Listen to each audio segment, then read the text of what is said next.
अमरावती विधानसभा मतदारसंघाच्या नवनिर्वाचित आमदार सौ सुलभा संजय खोडके यांच्या विजयानिमित्त राष्ट्रीय एसटी कामगार काँग्रेस कमिटी व वीरशैव बहुउद्देशीय संस्था अमरावती यांनी भेट घेऊन सुलभा खोडके यांचा सत्कार करण्यात आला। यावेळी हा विजय माझा एकटीचा नसून लोकशक्तीचा व स्त्री शक्तीचा आहे।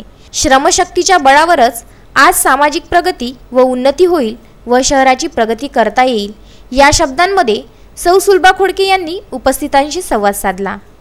तर दिनांक 1 डिसेंबर रोजी संत ज्ञानेश्वर सांस्कृतिक भवन येथे आयोजित प्राध्यापक सुधीर मोदी यांच्या चित्रकला प्रदर्शनीचे आयोजन करण्यात आले असून या कार्यक्रमाची निमंत्रण पत्रिका वीरशैव बहुउद्देशीय संस्थाकडून देण्यात आली।